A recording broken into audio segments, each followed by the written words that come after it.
good to see everyone. So first things first, you'll notice the slides have changed a little color. Somehow the template I got had a purple and gold theme, and so I had to do that. Exactly. So just start with some introductory stuff, a little bit about me. As Chris said, I've been a lot of places, so I can't keep a job apparently. But I've been at University of Washington a few times, but also been lucky enough to work in my alma mater, which was the College of William and Mary. And then at one point, a gentleman in this room, Kai Kamrath, recruited me to come away with him to Columbia, and we did some really fun stuff there. For a while, I completely lost my mind and went to work for the vendor and was at SunGard. And then lost my mind even further and decided to be a major gifts officer for a while and a director of development for a small nonprofit here in Seattle. I managed to time that just to hit in October of 2009 as the economy tanked, which was a wonderful experience. And so I did that for a few years and then started to do some consulting and had no idea what that would look like or how that would work out. And about 4 weeks after I formed the LLC, got a call from somebody I worked with at the University of Washington who said, I really need some help down at University of Oregon. And so started doing that and then really liked it there and ended up taking a full-time job. So that was my fifth database conversion. Clearly I have questionable mental capacity. So we're talking about reducing mea culpa, so something that's present for all of us. And of course, one of the things I think they did really well with this conference is they called ahead of time and they thought about what are the topics of most interest. So rather than just, oh, well, I think I'd like to talk about this, gave a lot of thought to what topics we might really all have in common. And I got this one and I thought, well, that's one I've never heard before, because it seems like every conference there's something like this, and you think, well, what am I possibly going to bring to bear to this? But one of the great things was we had, it was almost 6 months that we had to think about this stuff. And so, the presentation's coming, and things kind of, would come up in my life, and I would think, oh, that's kind of applicable, and this has ended up being very, very different from what I would have expected when I started with it. So we'll see if it's a fresh new approach or not. We're in my favorite city in the world. This is Seattle, so welcome if you're not from here. And I get this great view, and you have to look at me. So, and it's after lunch, so no sleeping, please. I will cry. Why are we here? We're here because we like you. Does anyone remember that? M-I-C-E-K-E-Y. And how, for me, a lot of the value of conferences comes in what I take away and not in what I can write down, because so many times I write stuff down and that might help me remember, but the luxury of being able to go back and review my notes, it just doesn't happen as often as I'd like. But if I'm able to come away with one or two good things that really stick with me, then I feel like it's been worthwhile. And honestly, I got a couple of those already this morning, so that's already been worthwhile. Also, if you make one or two good contacts, somebody you haven't met before, somebody you can pick up the phone and call for great advice, that absolutely makes it worthwhile. So I think Walt said it really well this morning when he talked about how our work is so much about storytelling, and so really I'm just out to tell a few good stories today about some circumstances, and hope that there's one or two things that you take that really stick with you, and we'll see how that goes. There's a whole theory about how PowerPoints should be. And I decided about 5 years ago just to completely ignore it. Because the idea is, oh, you only have 2 or 3 words per point and the maximum of 4 points per slide, and you've got your notes. That just never worked for me, because then I'd be looking down at my notes and looking up and I'd lose track of what's going on in the room. And so my PowerPoints are terrible, according to whatever the classic theory of PowerPoints is. I just do stream of consciousness so that I can remember where I am and what I kind of thought I was going to say. I hope the good thing about that is if you get a copy of this, then you'll maybe, unfortunately for you, plug into my brain if you ever have reason to go back to it and maybe remember what I was talking about as well. But I'll just apologize in advance, because I'm not one of these folks who finds time to go out and get cool animations or puts together a lot of graphs. I mostly just talk, and we'll see how that goes. So I'm going to start with a thanks to one of the first people who informed my thinking in the industry, which was Teresa Munford. She was at the College of William & Mary. She was an associate vice president there, and I was in my very first fundraising job. I'd been a student intern. That was in a year, by the way, that shall remain nameless. I'd been a student intern, and somehow they had this crazy idea that they could write a phonathon system. This was on the VAX version of Advance. And so they had spec'd out this phonathon system, and even crazier than that, they thought they could hire a CS student to write it. And somebody from SunGard came down, and at the time it was BSR, and was looking at this and saying, well, you just got some young hotshot who thinks he can do way more than he can do. But we actually wrote it, and they used it for about 10 years. So that was my job as a student intern, and that led to a report writing position, which was completely different because suddenly I had to be a professional and had to learn a lot of things about being in an office, which were much more than just the technical product you produce. And had some friction with a counterpart in annual giving. I know that's a shocker. Systems person arguing with someone in annual giving, and it's an exchange that probably a lot of us have witnessed at some point. It's like, okay, this is what I need, and you give it to them. Well, no, that's not quite it. I need to do another iteration. And finally, I knew it wasn't the right thing to do, but I gave her what she was asking for instead of what it really needed to be. And Teresa Munford comes into my office, and she says, Susan just said this in a meeting, and I had to correct her in front of everyone. You made one of your colleagues look bad, and we do not do business that way in my shop. So, talked about the expertise I needed to have, talked about how I needed to learn their business, talked about how really I needed to meet them more than halfway because their jobs are hard. They don't have enough time to understand systems necessarily, and so that's where we need to go. And it stuck with me a long time because that was many years ago. And she was right. And I thought that way for a long time, and I still do to a large extent. But I also think that times have changed, because that was a long time ago. And even just looking at Advance, so that's a product I'm using now, University of Oregon Foundation. I was using the VAX version then. And if you made an estimate, Kai, the VAX version of Advance, probably 25% of the data structures that exist in the current model. Oh, more than that. Yeah. So the data's gotten significantly wider. We also have a lot more fundraisers. So, College of William & Mary at that point, 5 major gifts officers, 2 people in the annual giving office, 1 person doing planned giving. So, a whole shop was 20 fundraisers, maybe 5 gift processors, 3 people in the systems office. And, there was an expectation there that I think was a good one, which is, and Walt was alluding to this morning as well, give them what they need before they need it. That's gotten a lot harder to do because this profession has grown so much. Even having spent 3 years as a fundraiser, there's still things I learn every day where it's like, okay, I just did not know that somebody would need that or never thought of needing to use the data that way. And so being able to get there for them before they get there are times where that's really realistic because it's a fairly static report or it's a way of reporting on gifts. But as the data needs increase, that becomes really a much, much harder thing to do. The other thing I'm seeing is that a lot of fundraisers, they use multiple systems now. And so, it was just down at University of Oregon, we're getting live on Advance and, start teaching training classes. And I had never seen this before, but, we're 15 minutes into a training class. Somebody raises their hand and says, well, I don't want it to work this way. It should do this and this and this and this. And I'm thinking, well, how do you know what it should do? You haven't even been through an hour of training yet. You haven't looked at the system, you don't. But folks have gotten used to, I've got my bank website that I go to, and it's constantly changing, and it's getting more efficient all of the time. We're well past the years where, the only time someone used a computer was when they sat down at their desk at work. And everyone's interacting with systems all the time, every day, and they're expecting that it's going to evolve to meet their needs so that they don't really have to think about things too much. It's just going to be there and do it.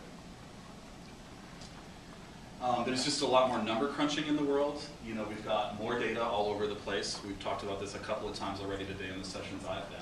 And we've got a lot more metadata. So data about data and things that are telling us what's going on with the actual data. And we've also got something that I think of as metadata. And what I mean about that is, if you think about a session like we had this morning from Marilyn about data visualization, that's kind of data about data about data, right? She's thinking about how people think about data. And, that kind of sophisticated approach to how do our brains process information and, what's going to make the most sense to us if we know that biology, what's going to make the most sense to us to put in graph form, and how do we differentiate things. That's really something. And I think, this conference is an example of that. You never would have pictured something this specialized and appropriate to our particular work. But that has, as I said, given me some luxury of time, and I think us some luxury of time to think about what we want to talk about today. And one of those was, as I have some podcasts that I'm interested in and some talks I was watching on TED, there were some things that I was able to pull out of that. So I'm going to need a couple of volunteers. But we're going to talk a little about game theory. So there's a podcast that I've been doing on game theory from Yale University. It's actually fascinating. One of the great things about a conference like this is, dork becomes badge of honor. So who would have pictured that when we were in high school? Taught by an economist named Benjamin Pollack. And really great teacher. I mean, this thing, he makes it very interesting. And I think it's interesting too that it's an econ class.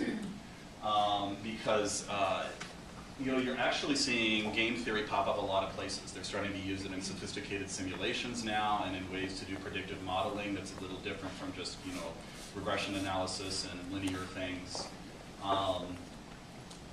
So I'd like to try one. Okay, so can you help me out here? I need everyone to get one sheet of paper. So I just want to pass out those. Okay, so one sheet of paper for everyone. And does everyone have a pen? Because I brought some extras in case anyone needs one. Need a pen? Okay.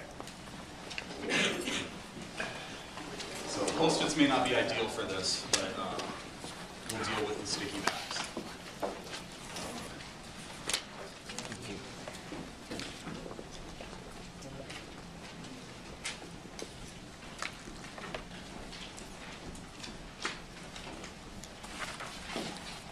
So since it's after lunch and I want you to stay awake, I needed to make this interesting. So there's money riding on this. So what's the view? I've got $5. So I've also got a couple of drink tickets. So if there's a tie. And actually, does anyone have a laptop open who'd be willing to run a quick spreadsheet for me? Would you mind? If you just pull up a blank spreadsheet because we're going to have to do some totaling. Okay, so everyone's got a slip of paper. I want everyone to write down a number. And we're going to collect all of the numbers and take the average. The person, I'm sorry? How many digits? Yes, whole numbers, please, between 1 and 100. 1 and 100. Yes, whole digits between 1 and 100. We're going to collect them all and take the average. And the person, so put your name on this, by the way. I won't single you out if you've got bad answers and ridicule you, but we do need to know who won. And the person who is closest to 2/3 of the average is going to win the $5. Yep. Put your name on it. You have 15 seconds. That's because the Jeopardy theme takes 15 seconds, and that's what's going to be playing in my brain. So I won't sing.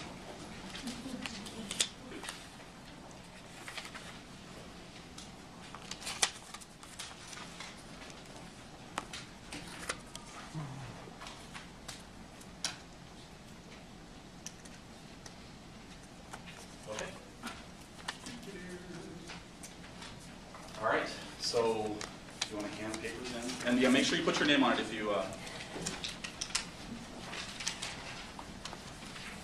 want to be in the running.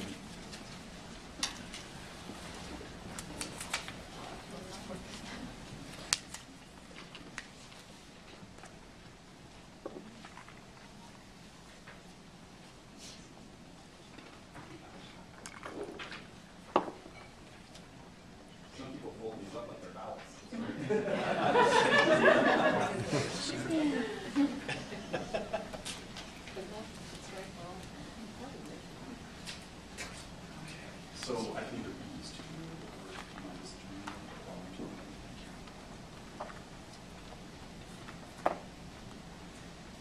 Okay.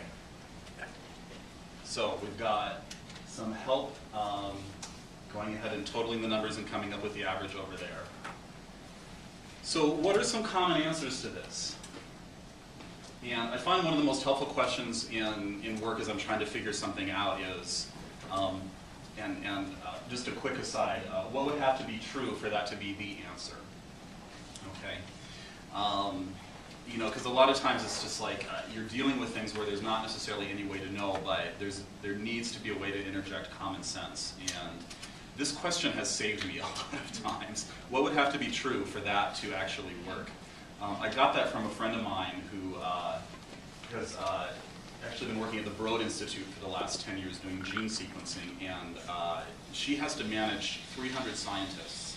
And she does not have a background in that area at all. And I was like, how on earth do you do that? And that's the question she said she's constantly having to ask to be able to manage an area in which she doesn't have formal schooling or training at the level of the people she works with. But let's work through some logic on potential answers. So again, the challenge was you want to be as close as you can to 2/3 of the average. So, you know, I didn't give you a lot of time, so I don't want anyone to feel bad about this, but, you know, I've had the luxury of going through this a couple of times and seeing the lecture on it. And if you stop and think about that problem, you know, really there's no way to come up with an answer that's higher than 66. What would have to be true for 66 to be the answer? Well, everyone in the room would have to write down, right, everyone would have to write down 100, and your average would have to be 100, and then 66 would be right. But that seems like a really unlikely circumstance. So basically, any number 67 or higher, you can eliminate. Well, once you know that, once you know the highest number you should possibly put down is 66, and there's not going to be anything higher than that, what happens? Lowest number is 0. Well, eventually you might get there, but you're ruining the ending, man. But if you know there's no such thing as a number above 66, and that's the highest that anyone's going to put down if they have a second to think about this, then the most that you would put down would be 2/3 of 66, which would be, what, 44? Yeah. So, a lot of people come up with 33. So, because I think the reasoning there could be, well, if people are just randomly selecting numbers, then your average is going to be 50, and 2/3 of 50 is 33. Well, what's the problem with thinking that way? It's not random. Yeah, we're not picking numbers randomly. So we all have a common set of knowledge about how this game is going to work. So, you know, we're trying to pick based on that. So, how far along are we?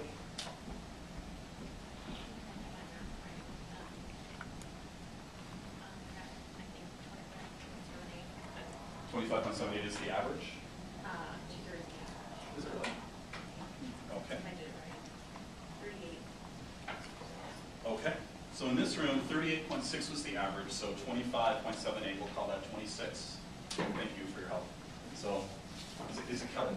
Yes. Okay, so Kelly from Pacific Lutheran, thank you. All right, so I'm looking to see who, actually, you know what? 5 and 27, and there's... Right. Okay. I'm sorry? We've got a 25 and a 27. Okay. So 27 will be it then. So I will find that afterwards and find you, so I promise. And if you did 27 and does anyone remember if they did 27? Did you really? Congratulations. Okay, $5. Or a drink ticket, whichever you prefer. So I shouldn't take it. you shouldn't. No. Why not? Do you have state ethics laws? Because I didn't read the assignment and I picked up a random number. But she still won. It was still the right guess, right? So, okay. So what do I like about this game? Well, first of all, what would happen if we played this again? Right?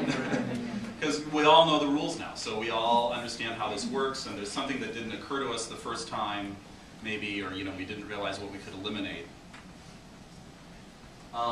So, our answer changes and our knowledge of the answer changes based on our sophistication with this game.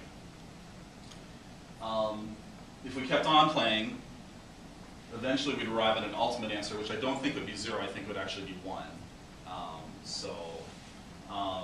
And that's the right answer, mathematically, if you have played the game enough times. But of course, if someone came in late right now when we played again, they would guess something completely different, and then our average would go up. So the winning answer and the right answer aren't necessarily the same thing, which I think also has application to our work. But there's something here that I think is really significant, which is, you have to know what's going on here. And I have to know that you know what's going on here. And you have to know that I know what's going on here. And I have to know that you know that I know. And on and on and on. There's actually a technical term for that in philosophy. Common knowledge. And we've actually also touched on this a few times today. Walt talked about building that body of common knowledge so that somebody makes that request and you know what they're asking for because you've got that body of common knowledge and you've got an idea of, okay, when they ask for a gift total, we've got that defined. We know that generally we're going to be counting dollars raised and not cash in the door, unless there's a specific exception. And they know that I know that they know that, and so they're comfortable making that request without having to write a paragraph every time, and it streamlines our entire process. So yeah, I was listening to this podcast, and Mea Culpa had kind of been in my brain, and I thought, oh, that's kind of cool. There's actually some applicability there. So people kind of giggle when I talk about game theory, it being something, but it's helped me to think of games as really just a model. And I think running a lot of them can tell us something. And this is the application you're seeing. There's been some interesting articles in The Economist. It's not a contradiction in terms, by the way, about the application of game theory to some different modeling. And I think it can work really well. But one of the things that can be maybe a deficiency, or you have to know what it's good at and what it isn't, is typically when you do that, you've got a game, and you're running it 1,000 different ways. But you're doing all of that kind of in parallel rather than serially. So all at once, not one after the other. And it's important to know where that works and where it fails. So as I was thinking about that and what is the applicability here, along comes Ted.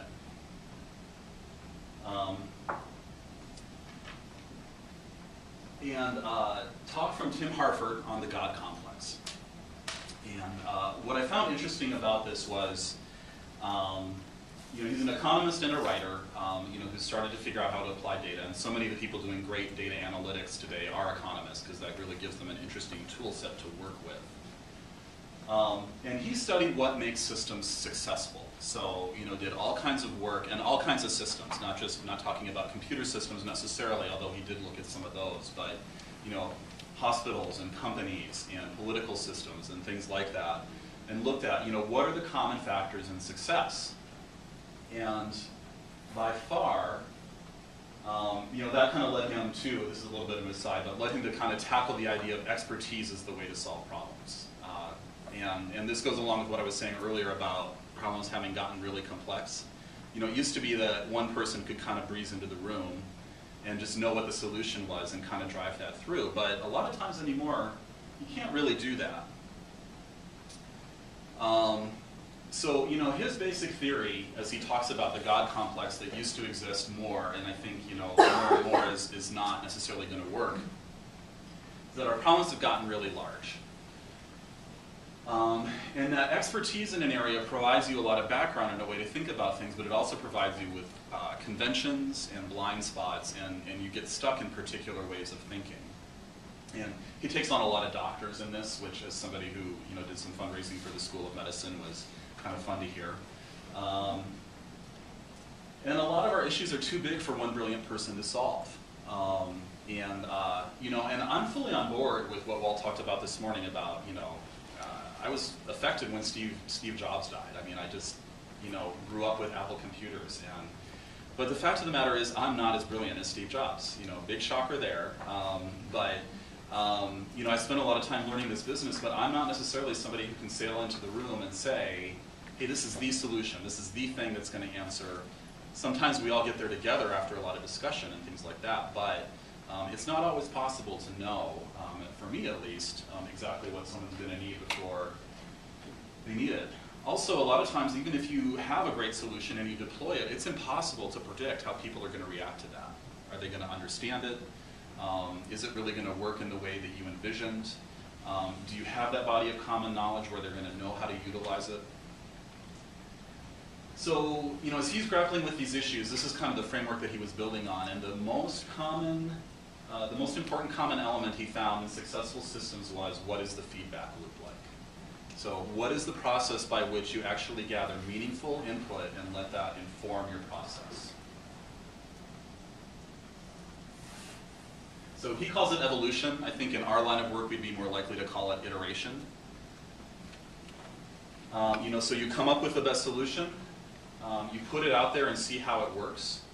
And this does require expertise. You know, there's no getting by. You can't be a novice and just put something out there, because it would be so far afield that, you know, you'd likely frustrate your folks, not get anywhere, and then you're stuck.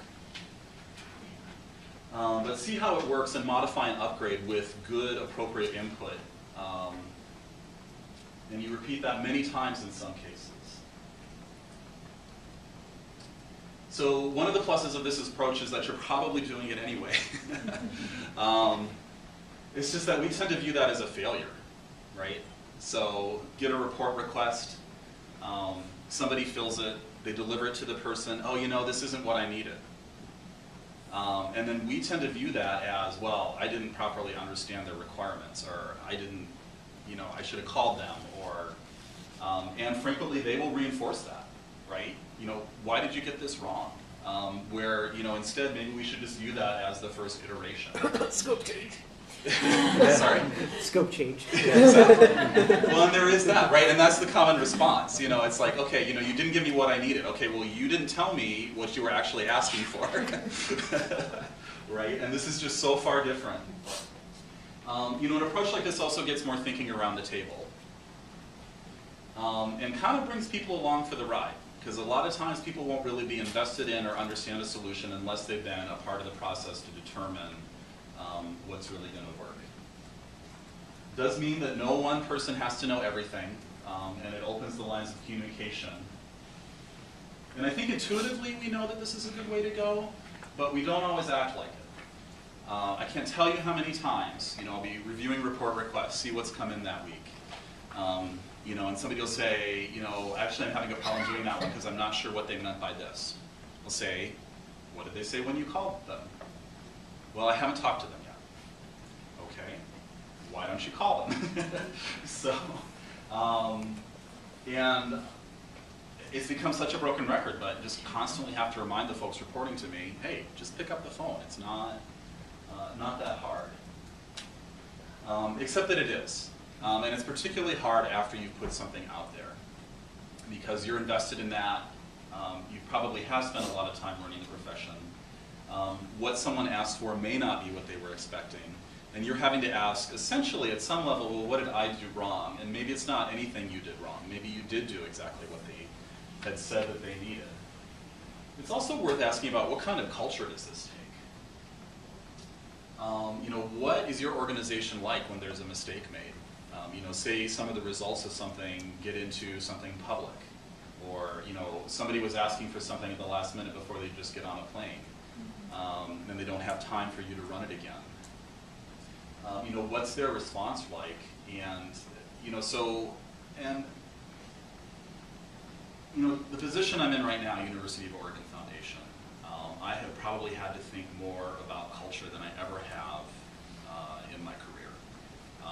And this is a project that failed.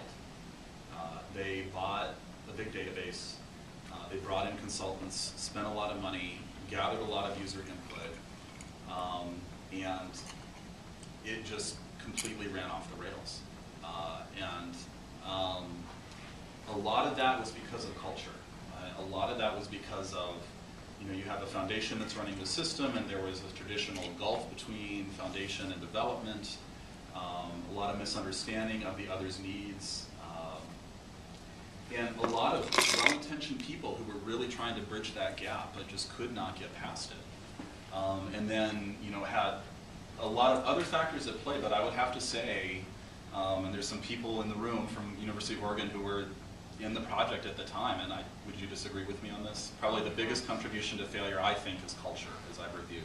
Yeah, So, a lot of misapprehension on both sides. right. So, what is your organization like that way, and is there an emphasis on a place where it's okay to give that feedback, where people are seeking that out, where it doesn't it doesn't become about you were wrong to do it this way, but hey, let's just figure out how to do it better the next time. One other thing about this is not all requesters are created equal, right? And a little politically incorrect to say, but some people ask for stuff that's crazy, right? A computer cannot do that. Or, that's diametrically opposed to the policy we have for how we're going to count gifts. And I know that maybe you want to think of your program that way, but we've got reports that you can run for yourself that count gifts the way we've all agreed to count them, and that's what you can use. So I'm saying no to this request. So, as you think about a feedback loop, a lot of it comes in and down to who do you ask? Whose input are you seeking? And also, how are you measuring your success?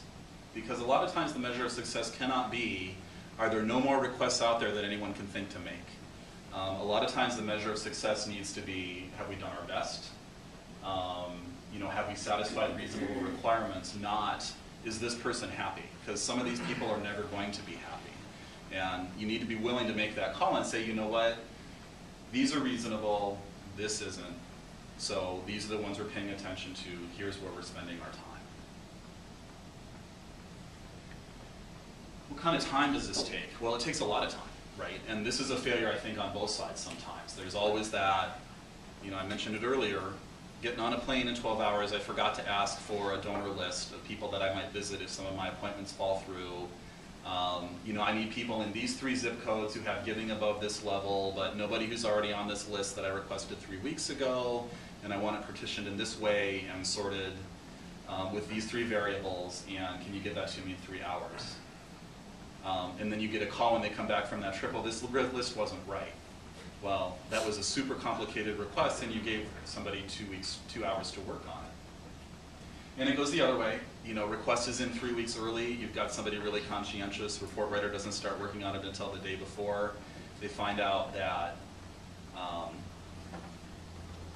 they find out it was more complicated than they expected, and they can't get it done in time. So really all this approach takes is you have to have secure programmers who are okay with asking what they did wrong, plus a positive culture, plus lots of time. Awesome. No problem. So what's the biggest barrier there? Right, I agree, time. I can do everything else with time. It's Right. out of my control sometimes. Right, I would agree. See, it was already in black and white. I read your mind. Or yellow and gold. Secure programmers and positive culture, it's not that those aren't difficult problems to solve, but I think if you're good at getting input and you're good at letting that affect your work product, that becomes a self-reinforcing process, right? And even the person who least wants to work with you and least wants to take the time, you can convert those people with 1 or 2 successes. And so, you just do this once or twice with people, and then they're along. Next time you need some of their time, they're going to know that that's worthwhile. So why is time such an issue? Because this has been the thing in every job I've been in, and you've heard my CV already. I've been in a lot of them. So why does this keep coming up and coming up? So I'm going back to game theory on this one. Does anyone know what the prisoner's dilemma is? This will be fun. Okay, the prisoner's dilemma. 2 suspects are brought in for questioning, and they're separated. This is a formal part of game theory, and I'd kind of heard of it a few times before, and it came up in the Yale lectures, but it's actually a lot older than that. It was first articulated, I think, under this term in the mid-50s. Both prisoners are offered a deal to testify against the other. They don't have quite enough evidence to make the case stick, so they need testimony. And so they know these two guys were involved in the crime, and they're trying to get them to talk. Now, if neither one of them talk, then all they can get them for is a minor offense, and they both get off with 1 month. If one talks and the other doesn't, then the one who talks gets off free, and the other gets a year. And if they both talk, they both get 3 months. So what's the best outcome of these three?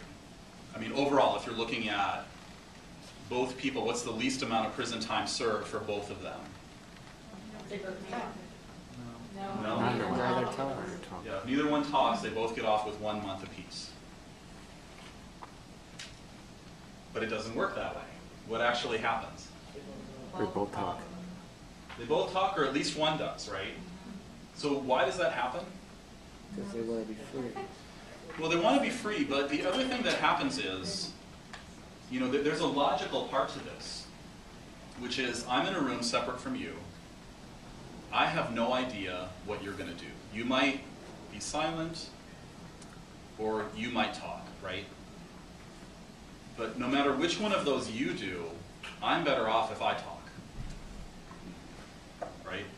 So, because if you're staying quiet and I talk, I get off scot-free and you get a year.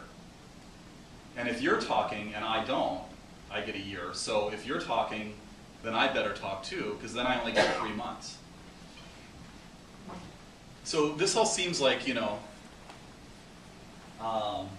little far-fetched, this doesn't really exist, but there are real-world examples of this, and which I found kind of interesting.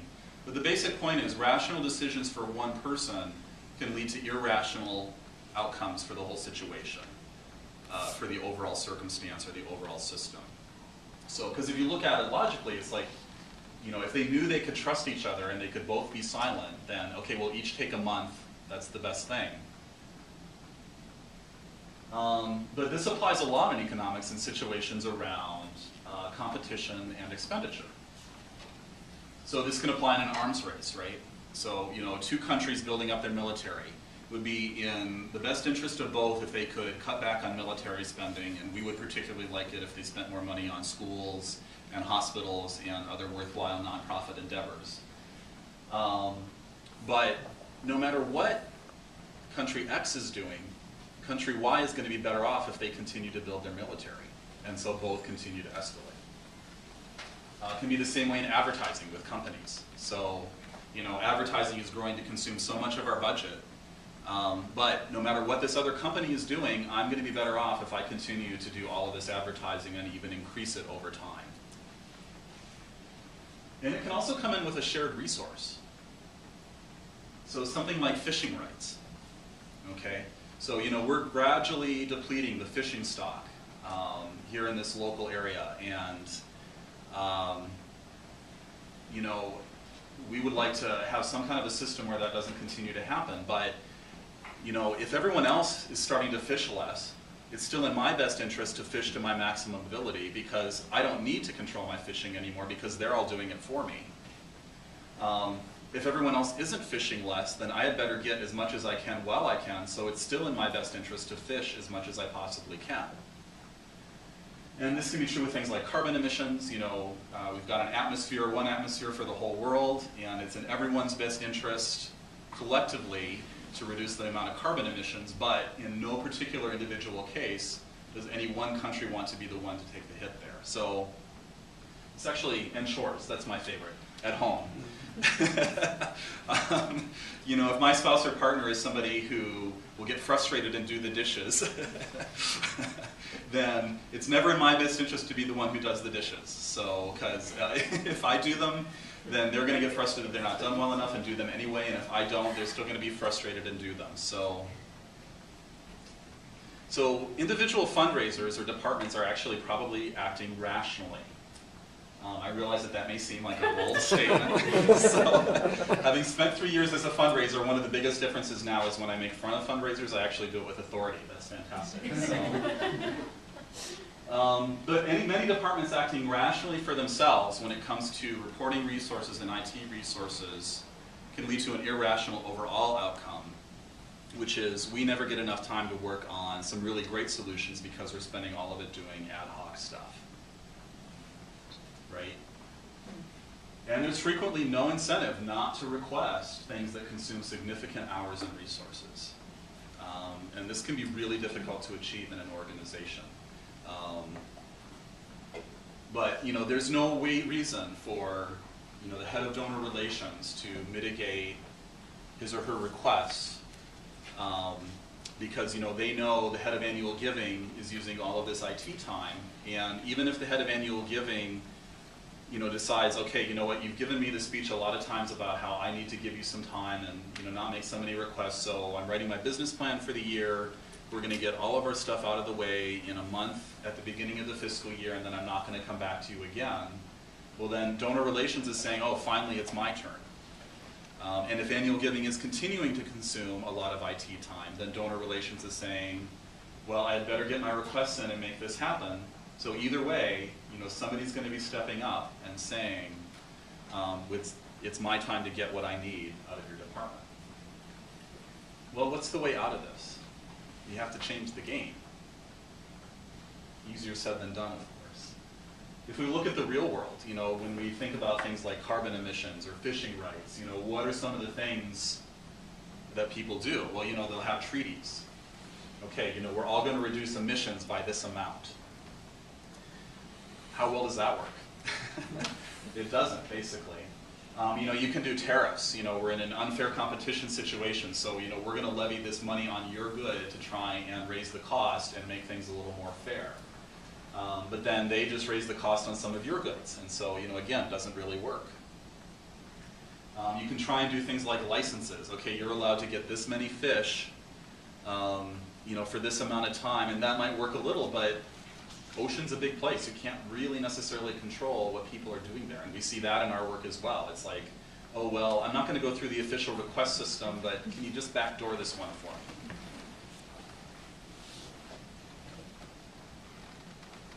But I think if we're thinking about resources, and if you think about IT as a common resource, and you've got this prisoner's dilemma around it, there's a little bit of a happy confluence with the iterative approach here, which is picking up the phone. And I play a little game sometimes. I always ask them to do something. I do my best to make it useful. I'm giving away one of my secrets here, so you cannot take this back to UO. What does that do for me? Always asking them to do something. Involves them in the process. It does. It also makes it cost them something. Exactly, they're not getting it for free. Right. And it's amazing to me how many times when I pick up the phone and I say, I've got this request, but I'm not sure these table values are really where they need to be. Could you review them for me? And I'll meet your deadline as long as I've got 2 weeks between the time you get that back to me and your deadline, I'll still meet it. How often, okay, well, maybe I don't need that quite as much. Or, okay, well, the deadline can actually maybe slip a little.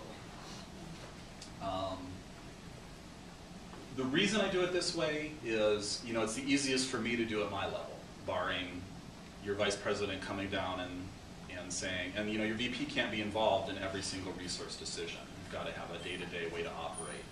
And also because I've seen a lot of other things kind of work, but not really.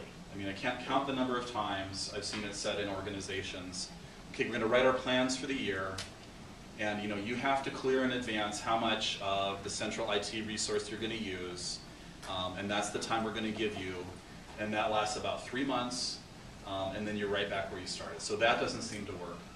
I've seen people try and do bill-back situations.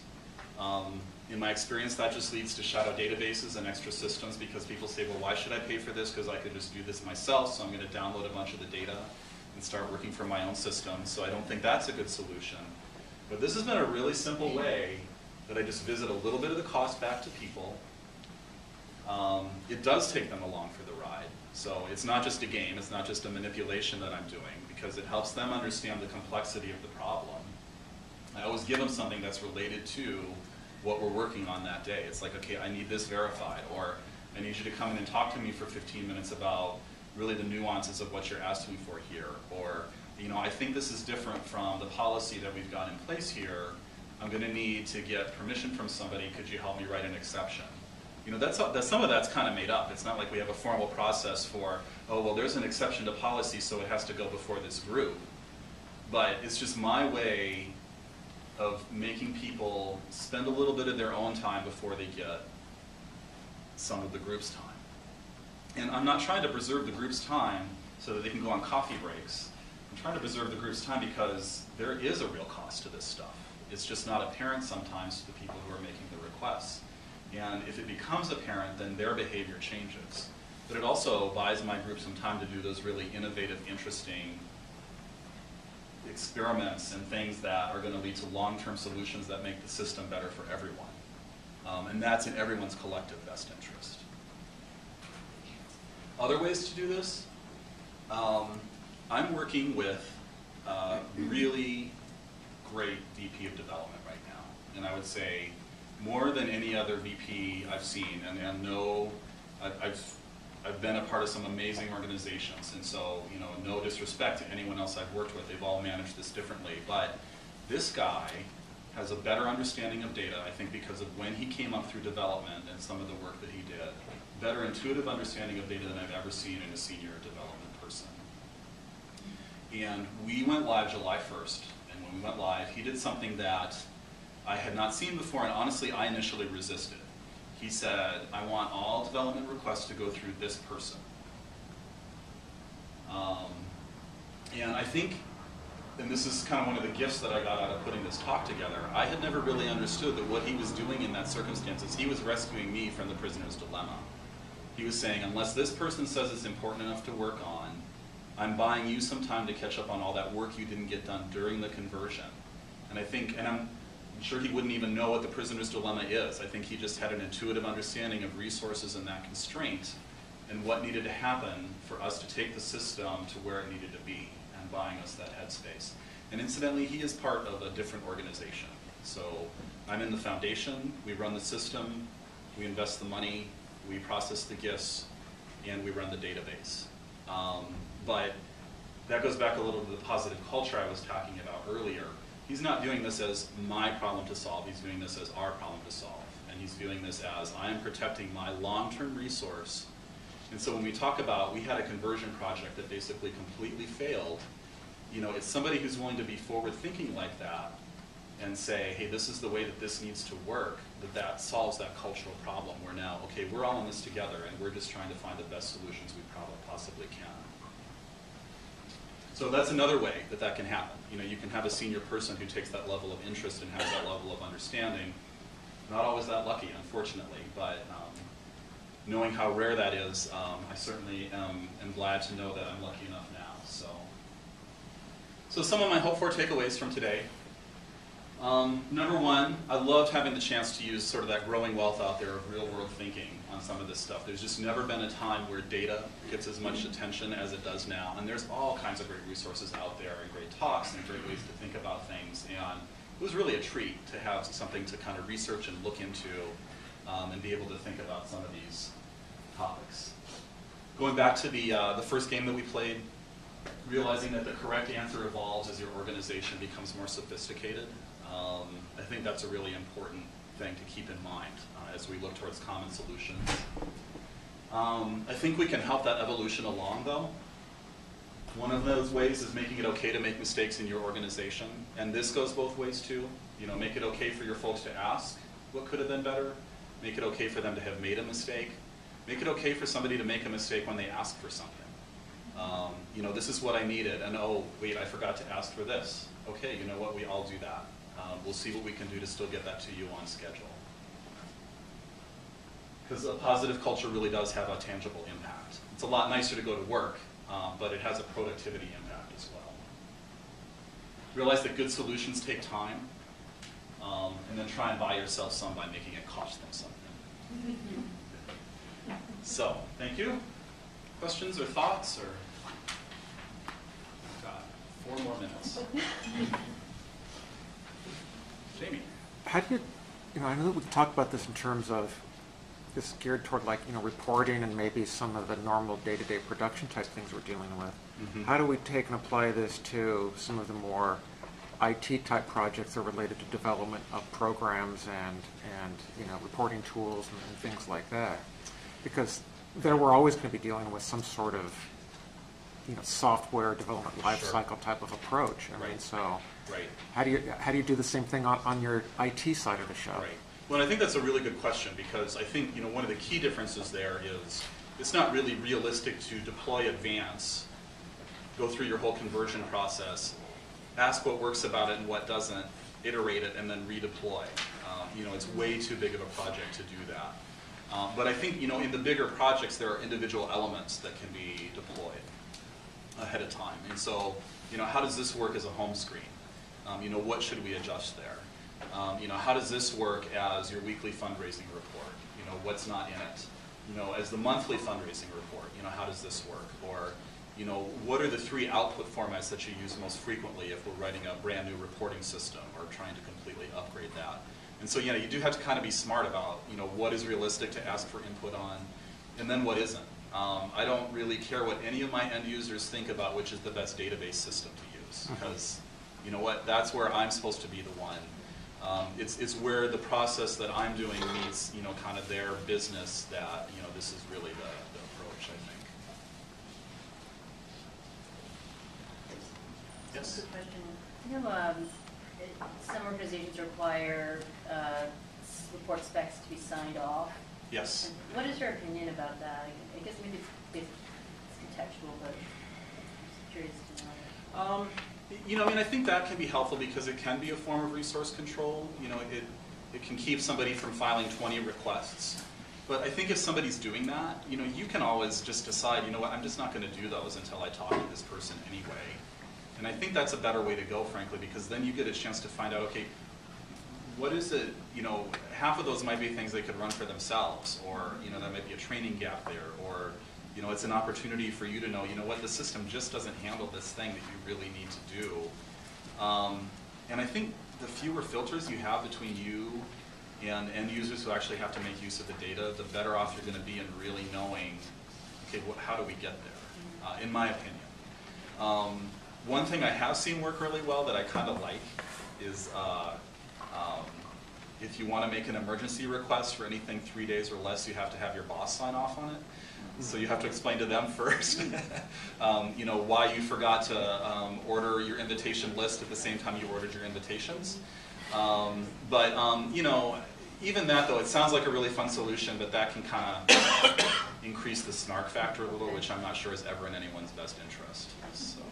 Serve more as a barrier. Yeah. I don't know if you agree or if you. I'm on the fence, but I think I kind of do agree with you in that. What did you say? Fewer barriers. Fewer barriers. Yeah, I do appreciate that more. Yeah. But, yeah. If you have the time, though, and that's the other thing is, it's not always easy to carve that out. So. I was trying actually to argue by giving estimate and saying, this complexity of the report will cost taxpayers 40 hours of my work. Right. But if I do it a little bit with a limited scope, then it will be 20 hours. That Right. didn't fly. Okay. Yeah. It's like, I need this report, and then they never use it again. Right. Did anyone hear that? She's kind of at the front of the room. So just saying, giving estimates on reports before they're filled, and saying, okay, if I do it this way, it'll take 60 hours, but I could do something that's a little simpler that does 90% of it in 15 hours, and it can be really hard to get people to take that less complicated. I'm comfortable saying no, though. If there's a canned report that does 90% of what someone's asking for, there are a lot of times where I'll just say, you know what, we just can't do that one, so come back in a month. Doesn't that go into the identification of risks for a project? I mean, when you review a project, any project, you know, you're going to look at, okay, what are the risks here? Okay, the report could be considerably complex. Mhm. The scope could change. Right. You know, anything like that. You know, if you identify that ahead of time and set that expectation, isn't that part of the whole? Yeah, I think it is. I don't think people always understand that, though. And, you know, I think we're getting past that, and the VP I'm working with right now, I think, is a great example of that. You know, senior executives now have grown up with information technology, and so they understand more and more what it takes. But, you know, in my experience, you know, nothing will make someone furious faster if they're already mad than we waving a spec sheet in front of them and saying, but this isn't what we agreed to. You know, that's just not going to be a very good defense. They're still just going to come back and say, well, this is what we really need, even though this is what we said last time. You know, and they haven't done it on purpose, right? I mean, it's like no one sets out to ask for the wrong thing. It's just, you know, the way it goes sometimes. So how do you get them to be more forthcoming about their need? Because that seems to be where we, you know, drop the ball the most. Right. Well, you know, and I'm not an expert on this, right? I mean, again, this is a topic that I get, and you know, we've all got experience and successes and failures, and you know, for me, it's been a matter of, you know, you find out who you can work well with. You know, you do the best that you can for them. You see, you know, you have to pick wisely too. You have to see, you know, there are a lot of times right now, we've been live 4 months. We've got way more to do still than we could possibly have time for. And one of the things I'm doing right now is, if, you know, these two people need something and one of them is great to work with and one of them isn't, I'm going with the person who's great to work with right now. I have to. Because I know that I can do it for them once, and they're going to work with me, and we can come out with a product that's going to be useful, versus the other one where I know it's going to take 3 tries and I don't have that time right now. You know, so I think part of it is, you know, if you can find the best partner, you know, you do that. Where that